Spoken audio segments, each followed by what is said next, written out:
Welcome to Words of Wisdom from Kick-Ass Women. Stories and advice about moving forward, punching through that glass ceiling, pushing harder, and blazing trails from women we really admire.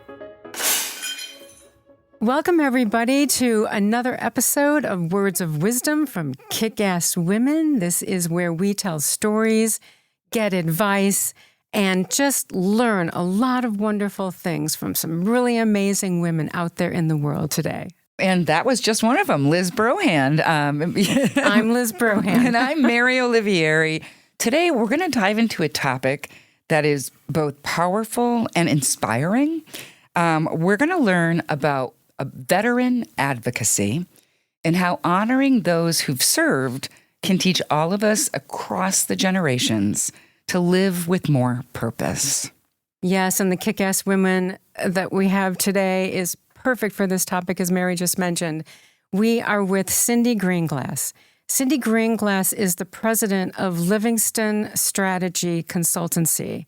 But in addition to that, she's also an adjunct professor at West Virginia University. And among that work, she teaches members of the Department of Defense. So that's going to play a role as we talk today about veteran advocacy and how to honor our veterans and what that means, to all of us as on a deeper level in our lives. She's also a dedicated board member of Honor Flight Chicago. So Cindy, welcome. We're so glad that you're here. Yay! Yay!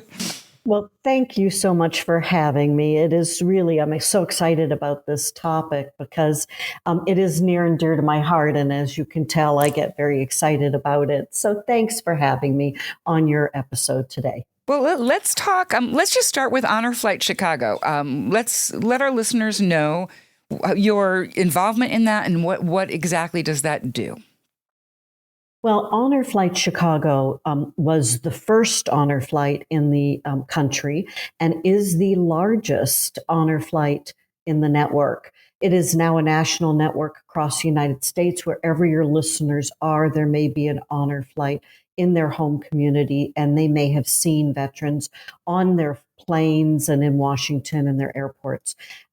So Honor Flight Chicago being the largest, we have just flown our 12,000th veteran since it started. And the mission of Honor Flight Chicago is to honor, to thank, and to inspire. And all three of those are super important to our mission, honoring our senior war veterans from World War II, Korean, and Vietnam Wars, thanking them for their service, the men and women who have taken up the charge for either being warriors or defenders of our freedom, and inspiring others to understand and thank and be involved in sharing with their families, their friends, and with younger generations what it means to be a veteran for this country. I'm curious, I want to go back for a second. So Honor Flight Chicago, for people who've never heard of Honor Flight before, what do you do exactly? Like, I thought you flew people. Is that right? Like, can you talk just on literal, correct? Yes. Well, it's actually multiple things. It did start out initially that our mission was to fly our senior war heroes to Washington, D.C. for a day of honor, for them to visit the memorials that were built in their honor, and for them to have their special day. Many of our veterans, you take our older veterans, went to war, came home, and got on with their lives. Or tried veterans of some of the younger generation, especially our Vietnam veterans, were never thanked for their service. They came home to very difficult and challenging times in America and have a lot of issues that they never really were able to work through. Some of them just never shared their stories with each other or their family and were never thanked.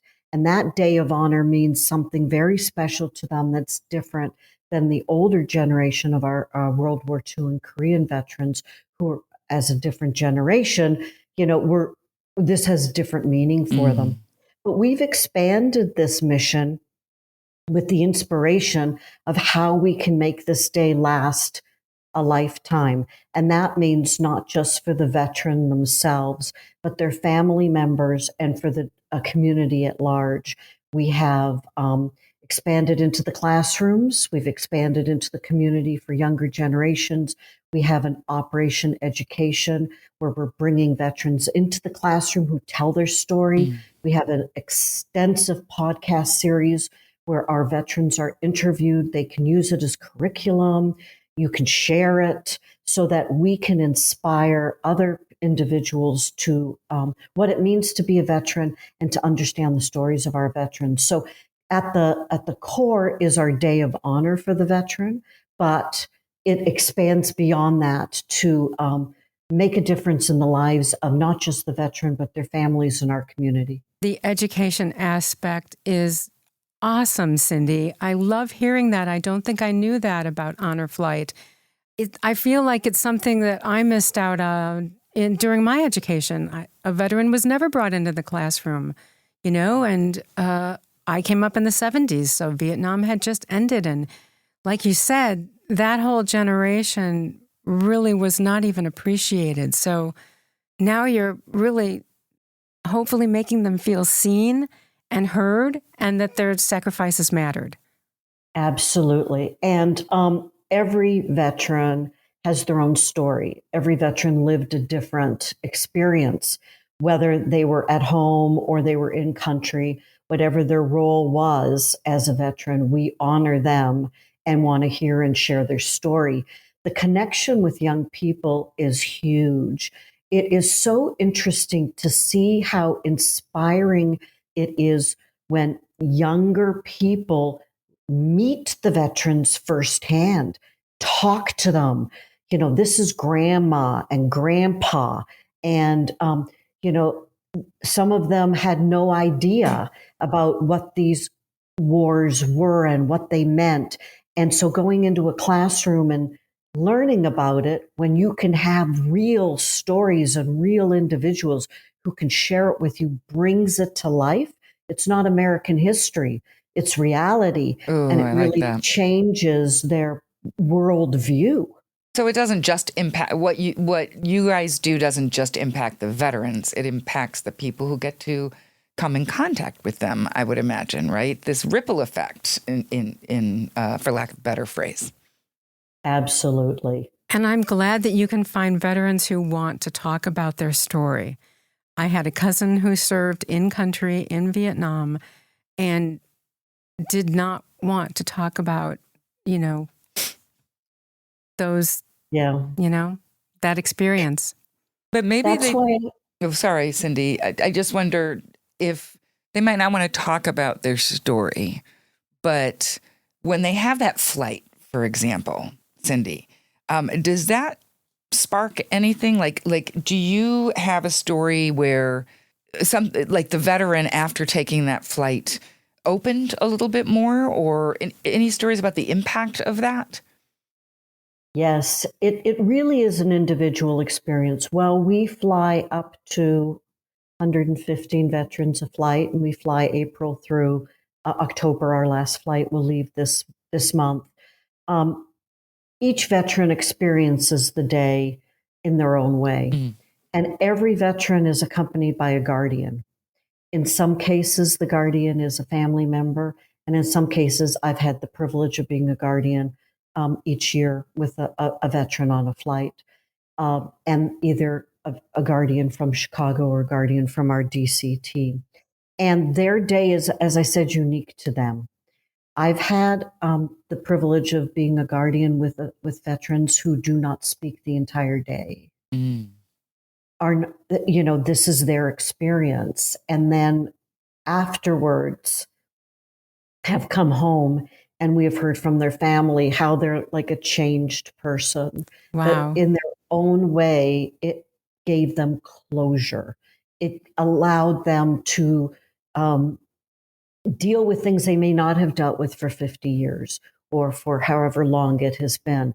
I've had other veterans who are outgoing and fun, and they want to make this a group kind of discussion with their fellow veterans. They see this as a way to have camaraderie with people they have not served with in all those years. And so they have a very different experience. So it really depends on the individual and what it is that they are bringing to the day. And so that's what we're here for. We're here to give them that grace and that space, and for them to experience it the way they're most comfortable. And some of them want to talk and share their story. They are open to it. And if they want to, we're here to listen and to share it with them. And I also loved, I think you had told us a while back, that we're not just talking about the men who served our country, that Honor Flight, and maybe Chicago was one of the first to actually have a flight just for women who had served. Well, we invite women veterans all the time, so they've been invited on our flights from the very beginning. It has been challenging, especially with our World War II veterans, to encourage women to join us.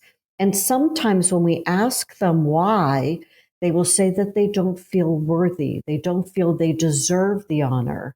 They want the men who are in country, the men who are in combat, they want them to have their day of honor. And they don't appreciate that they have every bit as much to share and that they should be honored equally. Amen. Amen. And so they're a little hesitant sometimes, but we have had women on our flights. We continue to have women join us across all of the wars. We have more Vietnam veteran women than obviously the World War II, but they have amazing stories and they are kick-ass women. I got to tell you, some of them are amazing. We had a tremendous Navy veteran, a woman Navy veteran. And when we arrive home back into Midway, sometimes we get the cadets from the Naval Academy, Great Lakes Naval Academy, come to welcome us home. And all these female cadets came and they surrounded this veteran when she came off the plane. And she was like a rock star, literally a rock star to them. So you talk about the inspiration, right? We said earlier, Liz, about inspiring another generation. They're inspiring another generation of women to serve, as well as our young people to learn more about what it's like. But we did have an all-female flight with an organization. It was Operation Her Story. And that was a very unique, once-in-a-lifetime flight that we did. But women are always invited to all of our flights. I love hearing that they surrounded her and gave her the rock star treatment. I think a lot of women in our world, regardless of whether it's in service or we do go, often take a back seat, right? And I understand with the World War II veterans, I understand their points of view in terms of, let the men who served or who were in country. But I want to remind our listeners that anybody who's participated in a war and served in some capacity helped to keep the country free, right? Fighting for our freedom, et cetera. And so don't ever underscore your role in what you do when you are in service. Absolutely. And just to build on that thought, Mary, I loved hearing about making this female naval officer, a hero and a rock star when she got home, and how maybe that did inspire some of the younger generations to serve. I was wondering, do you see any of that resonate with your students, mostly at the Department of Defense, perhaps? Well, my students at the DINFOS, it's called Department of Information Services, through the Department of Defense, they are already in the military. So they could be National Guard, they could be active military, and they are from all over the world. Participating in this program is a privilege. They have to have the academic credentials to do so. And all of these students are in the military, but they also are in public affairs and communications within the military. They hold really important jobs all around the world in their units in all branches of the military. So I have students in Korea, Japan, Hawaii, all across the U.S., of course, but wherever our men and women are stationed anywhere in the world. So they already are in the military. Oftentimes in these programs, what I'm trying to help them see is the point of view of the world outside. Their experience has been um, mostly related to the military, and their education has been related to military. So when I'm trying to turn the lens and the camera around and show them what personas are. How do we relate this to consumer audiences? What does this mean to look outside of the military experience you've had, and how can you relate that to the broader world around you? So I think it helps them to get a broader world view that they bring into their everyday. Um, I think they also are so grateful that they are appreciated. And I think that this goes for all military, not just our veterans, our active duty, our National Guard, all of our military, that they sometimes don't get to be thanked and appreciated and realize how appreciated they really are for what they are doing for our country and for each of us. So that's kind of enlightening for them sometimes to say, wow, we're actually are appreciated. Well, what about the folks that are outside of that, who are participating in showing them appreciation? Have you seen any impact to people, say, who are volunteering or working to make sure veterans feel appreciated? You know what I mean? Like, do they get impacted? Do they get more involved? Or talk to us a little bit about the relative nature to the experience. If you ever have an opportunity, your listeners ever have an opportunity to come out to a welcome home for an honor flight, please do so. The impact is enormous. We hear every day. We have people who happen to be at Midway Airport on the morning of an honor flight who are walking through the area, and we have 115 veterans, 200 volunteers, everybody singing the national anthem before they get on the plane in the morning. They have tears in their eyes, people walking through the airport. They stop, they have their children, they have people, they're just like, my goodness, the spontaneous sense of pride, patriotism that comes out in people when they experience this moment is really powerful. Yes, we have as many as 1,500 veterans that make Honor Flight possible, just Honor Flight Chicago. And every one of those veterans has been exposed in some way and then have leaned in to the extent that they want to help. But the people who experience it adjacent to us just spontaneously suddenly want to become volunteers, or how can I get involved, or that's holy great. cow, That's look a what ripple just effect. happened. Well, you have to tell us, how can we find out when these honor flights are happening and when you're going to come home? So in addition to, being part of the spontaneous crowd, I would bring a group of school kids. I just need to know about it. Where do I find that info?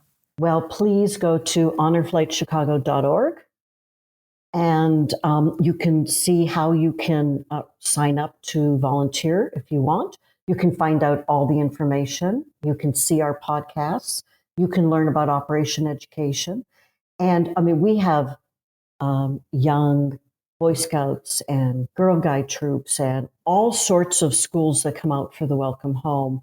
So, and if you're interested, also, if you are involved in a school through Operation Education, you can reach out. We have Veterans Day coming up, and we have many, many schools in the Chicago area that reach out to us and ask how they can help and support during Veterans Day, have a veteran come in, what they can do with their classroom.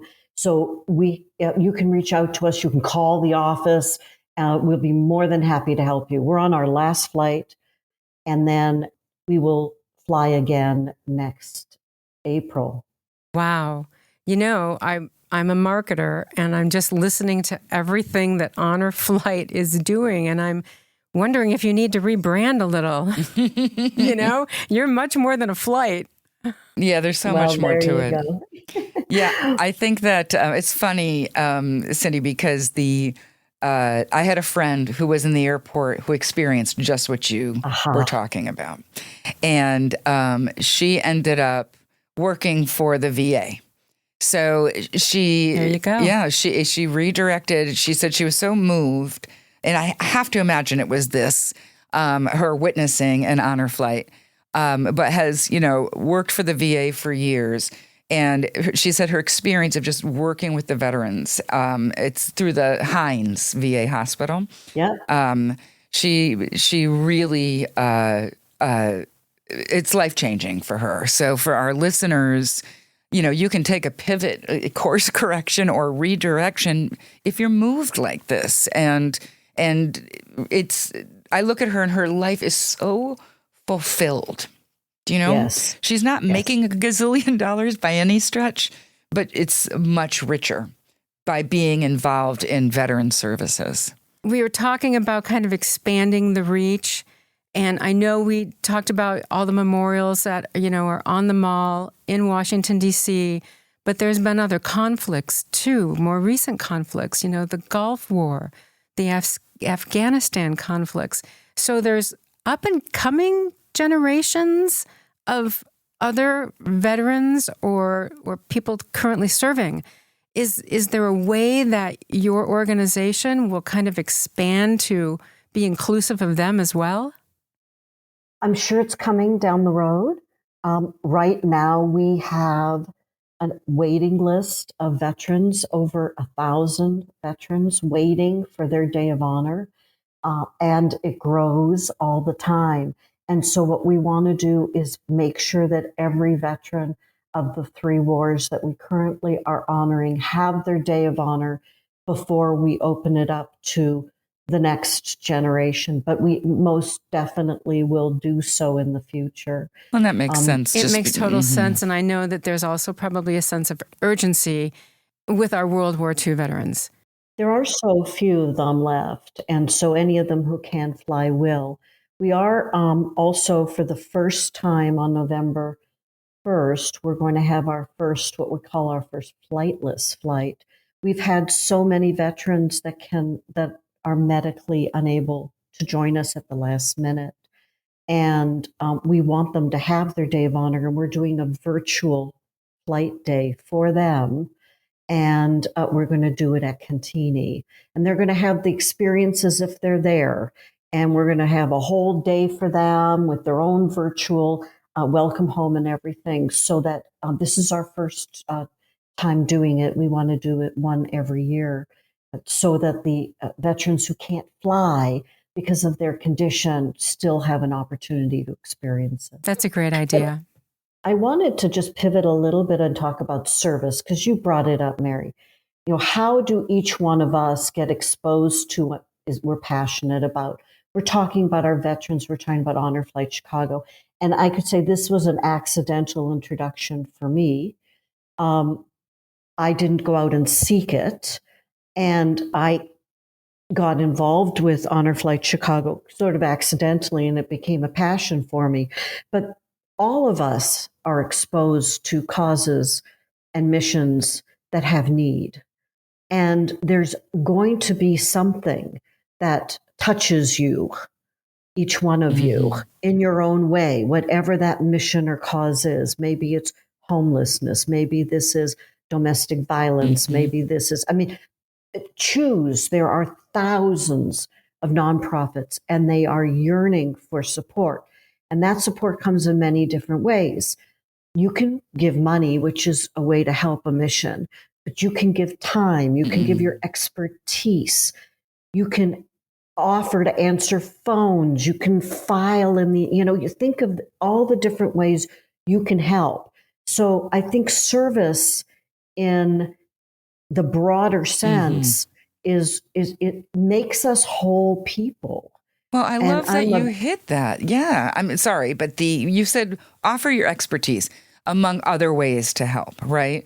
And for our listener base, this is we've talked about this in other podcasts about volunteering. Remember when we were talking about volunteering? Absolutely. Putting whatever you know that you can apply to help these not-for-profits, help the veterans, whatever your cause might be. To Cindy's point, I think that's really important. Not only does it help you shape yourself and where you're headed, if you're a younger woman out in the world trying to find your, kick-ass nature, or if you are somebody who has a lot to offer from an experience perspective. I love hearing what you're saying, Cindy. So bring it to the table because they're out there and they need it. I think another difficulty today is that as you were talking to us, Cindy, you mentioned so many worthy organizations that need help. And I tend to get distracted by them and want to help all of them. And then I don't really help anybody. And I remember as a young woman when I went to work in New York, and there were a lot of homeless people. It was really my first encounter with some, homeless individuals. And I asked an art director at the office, I said, what do I do? And he said, adopt one and make that person, your beneficiary of any giving that you can do to support him. So maybe that's something that our listener can take to heart. Pick one. I love that. Totally agree with you, Liz. Pick one cause, one mission, one not-for-profit, mentor one person. Start with one and see how fulfilling it is in your life. And what it'll also do is turn you into the next kick-ass woman that Liz and Mary want to talk to, because your world will expand tremendously. Go talk to a veteran. Honest, let's go back to veterans for a minute. What can you do? You walk into Cracker Barrel, you walk into Denny's, you walk in anywhere, you see a veteran with a hat on, you go up to them and thank them and say, we appreciate you. And you see their face light up. You see some of them get tears in their eyes. They're a little hesitant. They look back and they go, sometimes I say, are you a veteran? And they look at you like, what's it to you? Mm-hmm. And then I say, because I want to thank you for your service and tell you how much I appreciate it. When you get out of your shell and put yourself forward like that, you're a kick-ass woman. I have a girlfriend who likes to go to VFW fish fries, and because she's wanting to flirt with, all of the veterans that are there. Yeah, so our real takeaway here is, ladies, adorable. If you're single, hit up the VA. Oh man, a good fish fry could go a long way. I've had a few that have hit on me. I got to tell you, it's not bad for your ego. I had one. He was 83. He said, "Lady, I still can cut a rug." And Benny Goodman just started to play in the background. Oh my gosh, this is really fun. I really appreciate you being here, Cindy. I know Liz and I both do. And just sharing your work, your heart, your wisdom with us today. It's been great. Yeah, you've expanded our universe. I'm so glad to hear about the impact that this organization is having. Even beyond just taking our veterans to Washington, that's just so exciting to talk about and hear more about. So yeah, we can't thank you enough for being here today. This has been a pleasure. And I think all of us that are listening are probably, you're going to see some more involvement. Excellent. I hope so. Honestly, it's a real pleasure and honor for me to be on your show. So thank you. Thanks, Cindy. And we want to thank our listeners for joining us on Words of Wisdom from Kick-Ass Women. Until next time, keep pushing forward, honoring legacies, and creating your own legacies, right? Absolutely. And while we're thanking everybody, I would like to thank our sponsor, the Motion Agency. They are the largest women-owned independent marketing communications firm in Chicagoland and beyond, since they keep growing. So I hope you will check them out because we are grateful to have their support. Don't forget to subscribe, share, and keep pushing through those glass ceilings, ladies, just like our great guest, Cindy. Thank you. Keep kicking ass, Cindy.